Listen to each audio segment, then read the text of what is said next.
Assalamualaikum warahmatullahi wabarakatuh. Alhamdulillah. Segala puji bagi Allah yang Maha Pengasih lagi Maha Penyayang, yang Maha mengabulkan doa hamba-hambanya apabila selalu berdoa dan mengingatnya.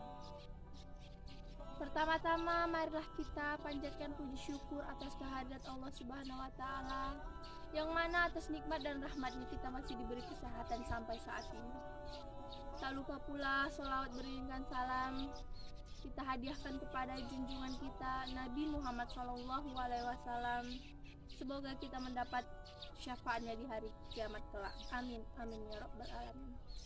Yang saya hormati Ibu dosen Ibu Hapni Laila Siregar selaku dosen pengampu mata kuliah Pendidikan Agama Islam, serta yang saya sayangi dan saya banggakan teman-teman seperjuangan sekalian.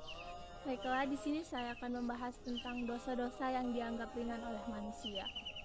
Kita sebagai manusia memang tidak akan terlepas dari yang namanya berbuat kesalahan dan juga melakukan sebuah dosa, baik itu yang disengaja maupun yang tidak disengaja.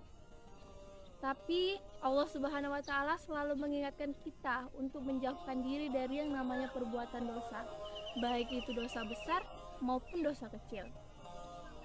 Ketika kita sudah terlanjur melakukan dosa, maka Allah Subhanahu wa taala menyuruh kita untuk bertaubat kepadanya.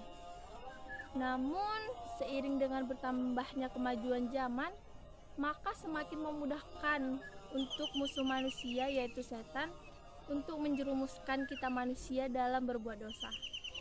Bahkan ada dari beberapa dosa-dosa itu yang sudah dianggap biasa saja oleh manusia sekarang. Berikut adalah beberapa contoh dari dosa-dosa yang sudah dianggap biasa oleh manusia. Yang pertama ada musik. Kenapa musik termasuk ke dalam maksiat?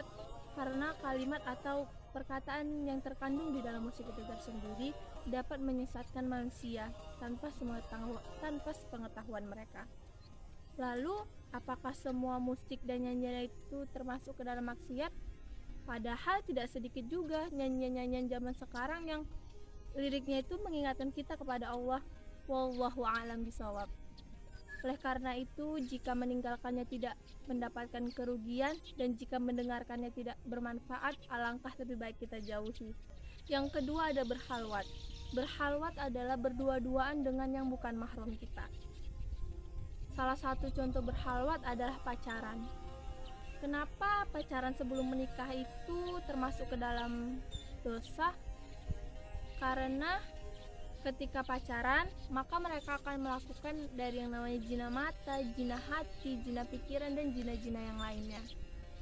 Padahal di dalam surah Al-Isra ayat 37, Allah sudah memerintahkan kita untuk menjauhi dari yang namanya zina. Yang ketiga ada riba. Riba itu haram hukumnya. Efek negatif riba sudah banyak dipraktikkan dalam kehidupan sehari-hari. Mendapatkan keuntungan dari riba itu dapat menghilangkan sikap saling tolong-menolong, memicu permusuhan, dan juga sangat menyusahkan apabila sang pemberi riba memberi bunga yang sangat tinggi. Salah satu contoh riba adalah meminjam uang di bank. Yang keempat ada gibah. Gibah atau menceritakan orang lain. Yang termasuk ke dalam gibah itu yang pertama, menceritakan aib orang lain, lalu meniru gerak-gerik atau tingkah laku seseorang dengan tujuan mengolok-olok orang tersebut, dan sebagainya. Alangkah lebih baik untuk kita menjauhkan diri dari hal-hal yang menjurus kepada gibah, karena lebih baik diam daripada berbicara tapi menimbulkan dosa. Dan yang terakhir ada syirik. Syirik terjadi ketika seseorang menyekutukan atau menduakan Allah dan menyembah kepada selain Allah.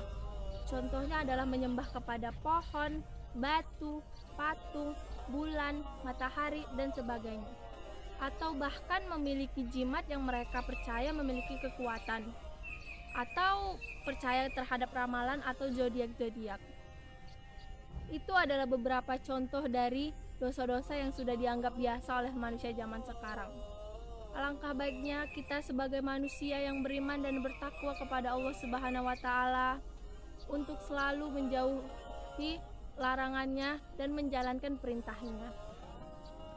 Semoga Allah selalu memudahkan kita untuk melakukan kebaikan dan menjauhkan kita dari perbuatan dosa. Demikian kiranya yang bisa saya sampaikan, lebih dan kurangnya saya mohon maaf. Saya akhiri dengan wabillahi taufiq wal hidayah. Wassalamualaikum warahmatullahi wabarakatuh.